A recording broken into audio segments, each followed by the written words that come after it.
আসসালামু আলাইকুম দর্শক, আশা করি যে যেখানে আছেন আল্লাহ তাআলার অশেষ মেহেরবানিতে সবাই ভালো আছেন, সুস্থ আছেন।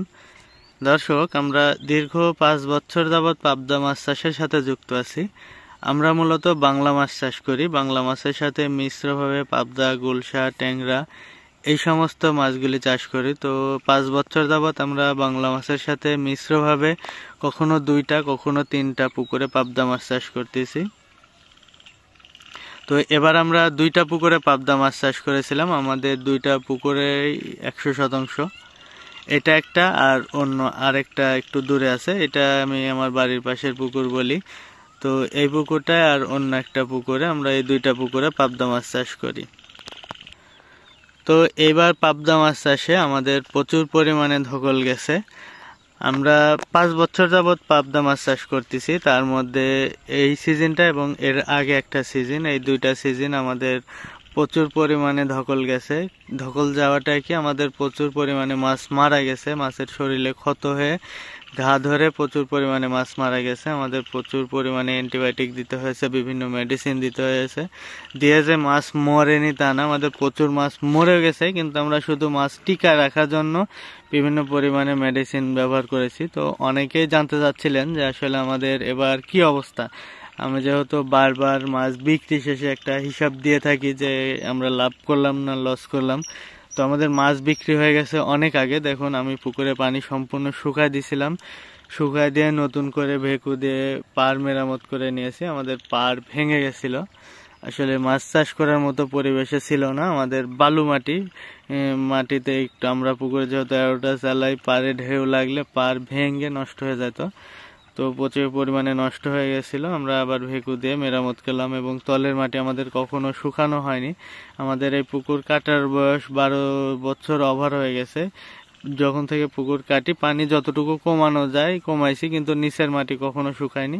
এবার নিচের মাটি চেষ্টা করছি শুকানোর, কিন্তু সম্পূর্ণ যে শুকাইতে পারছি তা না। অল্প কিছু জায়গাতে পানি ছিলই, কারণ চারিপাশে পুকুর, অন্য অন্য পুকুরে পানি আসে। তো এবার সুবিধা হয়েছে আমাদের 2টা, আমাদের পাশের এই যে ওই পাশ দিয়ে যে পুকুর ওইগুলা শুকাইছে, এবং ওই পাশে একটা পুকুর, ওইটা আমরা লিজ নিয়েছি এবার, ওইটাও শুকানো হয়েছে। আর এই যে এখানে একটা, এটা শুকানো হয়েছে। মাঝখানে ছোট একটা পুকুর ছিল, আর এই যে এইটাতে পানি ছিল। এই 2টা পুকুরে আমার পানি ছিল। এই 2টা পুকুরে পানি এসে এসেই পানি অনেক হয়ে যেত। তো মানে নিচের পানি সম্পূর্ণ শুকাইতে পারিনি।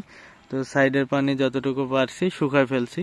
শুকায় ভেকু দিয়ে পার মেরামত করে জিও ট্যাক্স দিয়ে হয়ে গেছে, পুকুরে পানি ছাড়া হয়ে গেছে। তাহলে বুঝেন আমার মাছ বিক্রি করা অনেক দিন আগে।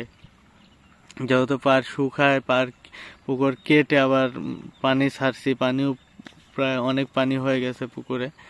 তো এতদিনে মাছ বিক্রি, তারপরে আমি হিসাব দিইনি যে আসলে কি করলাম, আমাদের লাভ হলো না লস হলো।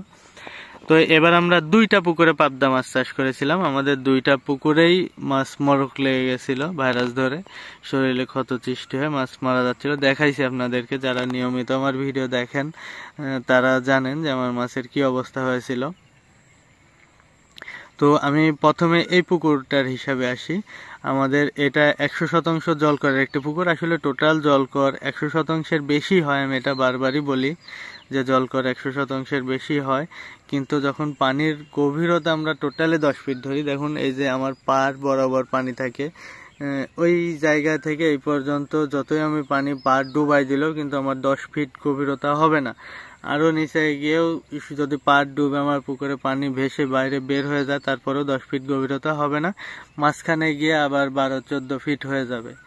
তো এইভাবে টোটাল গভীরতা মিলায়, মানে টোটাল 100% জলকরের উপরে 10 ফিট গভীরতা থাকে। এই হিসাবটা আমি আপনাদেরকে বুঝাই। অনেকে আমার পুকুর দেখে বলে যে আপনি মিথ্যা কথা বলেন, আপনার পুকুর 100% জলকরের বেশি হবে। তো ভাই, আমার জলকর টোটালি আসলে 100%-এর বেশি হবে, কিন্তু যখন আমি টোটালি পানির গভীরতা 10 ফিট ধরি তখন আসলে 100%-এর কমই হয়ে যায়, তাও আমি 100% বলি। তো এই 100% জল করে আমরা পাবদা চাষ করছি। আমরা 5 বছর যাবত এটাতে একটা নাম পাবদা চাষ হচ্ছে। এখন এর মধ্যে মানে যে পাবদা চাষ করা বাদ দিয়েছি কোনো সিজন তা না। তার মধ্যে আমাদের একটা সিজনের আগে ফার্স্টের দিকে সমস্যা হয়েছিল, এবং তারপরে এবার আবার সমস্যা হলো। তো এখানে আমরা প্রচুর টাকা ইনভেস্ট করি। এই যে আমাদের পার যে মেরামত করা হয়, আমরা প্রত্যেকবারই মানুষ দিয়ে কম বেশি পার মেরামত করেছি, আসলে ভেকু দিয়ে। এবার আমরা প্রথম যখন পুকুর কাটি 12 বছর আগে, তখন পার ভেকু দিয়ে কাটছি, এবং 12 বছর পর এবার আবার ভেকু দিয়ে কাটলাম। এর মাঝখানে আমরা যতবার মেরামত করছি লেবার দিয়ে যতটুকু সম্ভব, এভাবে আসলে মেরামত করা সম্ভব হয়নি, অল্প অল্প করে মেরামত করছি। তো এই সমস্ত খরচও আমার এই প্রত্যেকবার যে মেরামত করা হয় এর মধ্যে ধরা হয়। আমার পুকুরে কারেন্ট বিল, লেবার বিল যা যায় সম্পূর্ণ টোটালি ধরা হয়। তো আমার টোটাল খরচ হয়েছিল এখানে 35 লক্ষ টাকা। কারেন্ট বিল, লেবার বিল, মাছ ছাড়া, মাছকে খাবার দেওয়া, মাছ ধরার বিল সব মিলায় টোটাল আমার এখানে খরচ হয়েছে 35 লক্ষ টাকা, এই 100% জল করে একটা বছরে। আর একটা বছর শেষে আমি এখান থেকে মাছ বিক্রি করছি 44 লক্ষ টাকা। খরচ হয়েছে 35 লক্ষ টাকা এবং মাছ বিক্রি করেছি 44 লক্ষ টাকা। আমাদের এবার মাছ বিক্রি, আমাদের আশা ছিল যে আরও বেশি বিক্রি করব, কিন্তু বাজার একেবারেই খারাপ। তারপর আমার মাছ মরছে, খরচ বেশি হয়েছে, আমার বিভিন্ন মেডিসিন দিতে হয়েছে, এর জন্য খরচ হয়েছে। তারপরে আমার এখান থেকে মাছ মারা গেছে। বাজার গতবার বিক্রি করেছি যেখানে প্রায় 400 টাকা কেজি, আর এবার সে মাছ বিক্রি করছি 300 টাকা কেজি, কেজিতে 100 টাকা কম। আমার মাছের বাজার মানে বিক্রিতেও ঘাটতি, খরচে বেশি। তো সব মিলায় আমার এখানে 9 লক্ষ টাকার মতো লাভ হয়েছে একটা সিজনে। যারা জানতে চাচ্ছিলেন যে আমার পাবদা মাছের কি অবস্থা, তো আলহামদুলিল্লাহ আমাদের লস হয়নি, আমরা এখান থেকে 9 লক্ষ টাকা লাভ করছি।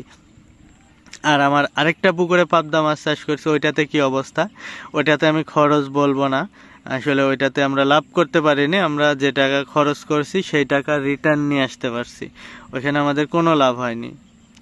একবারে যে লস হয়নি তা না, লসটা আমাদের পরিশ্রমটা লস হয়েছে। ওইখানে লস হওয়ার পিছনে অনেকগুলা কারণ রয়েছে। কারণের প্রধান কারণ পুকুরে তো মাছ মারা গেছে, এটা একটা কারণ। আর সবচাইতে বড় কারণ আমাদের ওইখানে মিনার মাছে, অনেকেই মিনার বলে, টেম্পু বলে, হাংরি বলে, জাপানি বলে, বিভিন্ন জায়গায় বিভিন্ন নাম বলে। তো আমরা মিনার মাছ বলি। তো মিনার মাছে অটোবিট করে দিয়েছিল পুকুরে, প্রচুর পরিমাণে পোনা উঠে গেছিল।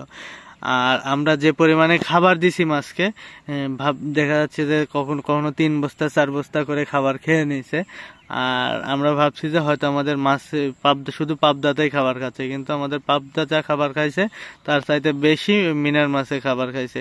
1 বস্তা ফিডের দাম 2600 টাকা। আমার ওখানে প্রচুর পরিমাণে খরচ হয়ে গেছে, শুধু মিনারে খাইছে, কিন্তু মিনার মাছ এত পরিমাণে হয়েছিল, মাছও বড় হয়নি। বাজারে বিক্রি করছি 120 টাকা থেকে 150 টাকা, 60 টাকা পর্যন্ত কেজি। তো আমরা যে পরিমাণ আমার মাছ খাবার খাইছে সেই অনুযায়ী আমরা বিক্রি করতে পারিনি। তো মিনার মাছের কারণে সর্বপ্রধান কারণ আমার ওই পুকুরে লাভ না করতে পারার একমাত্র কারণ, মিনারে অটোবিট করে দিয়েছে পুকুরে। তাছাড়া আমাদের মাছ মারা গেল, মাছ আবার যদি মাছের পরিমাণও আমরা কম পেয়েছি, খুব একটা বেশি মাছ পাইনি, কিন্তু আমাদের মাছের পিছনে খরচ হয়ে গেছে শুধু মিনার মাছের কারণে। তো সেই কারণে আমরা ওই পুকুরটায় লাভ করতে পারিনি।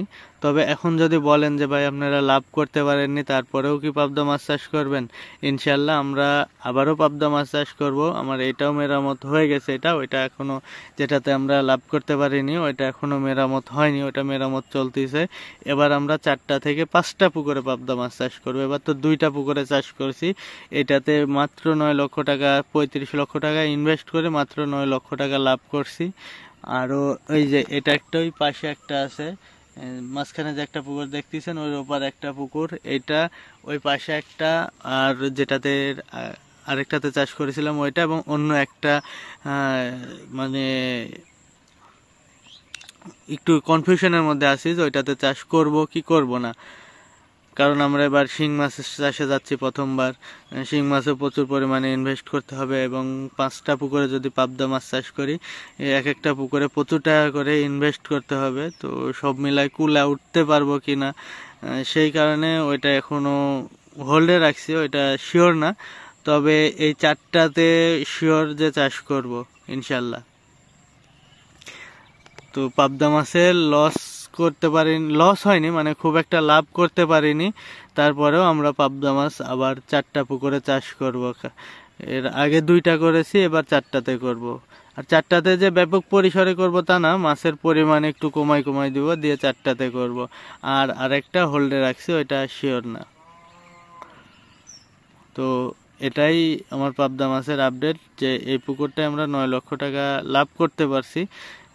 লাভ আমাদের আরও বেশি হয়তো, কিন্তু বিভিন্ন কারণে আমাদের লাভ হয়নি। মাছ প্রচুর পরিমাণে মারা গেছে, মাছের বাজার পায়নি। অ্যান্টিবায়োটিক দেওয়ার জন্য, বিভিন্ন মেডিসিন দেওয়ার জন্য, যেহেতু মাছ মারা যাচ্ছিল, মেডিসিন দেওয়ার জন্য অতিরিক্ত একটা খরচ হয়েছে। আর এটাতে শুধু পাবদা মাছে আমরা 9 লক্ষ টাকা লাভ করছি তা কিন্তু না, পাবদা এবং বাংলা টোটালে মিলাই, আর আমার টোটাল মিলাই 35 লক্ষ টাকা খরচ সব রকম মাছের উপরে।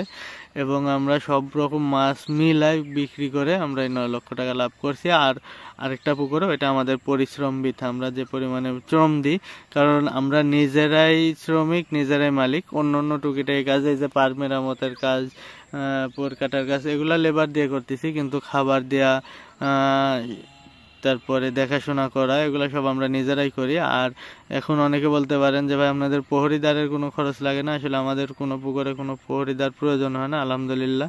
এই দিক দিয়ে আমরা অনেক নিরাপদ, যে আমাদের কোনো পুকুরে মাছ চুরি হয় না, কারণ আমাদের টোটাল গ্রামটাই পুকুর নির্ভরশীল। কেউ কারো পুকুরে মানে সেভাবে চুরি করে না। তবে যে চুরি হয় না একেবারেই তা বলবো না, 2-1টা নিরবিচ্ছিন্ন ঘটনা ঘটেই। সব মিলায় আমরা মানে নিরাপদেই থাকি আর কি। তো এই পর্যন্তই, সবাই ভালো থাকবেন, সুস্থ থাকবেন।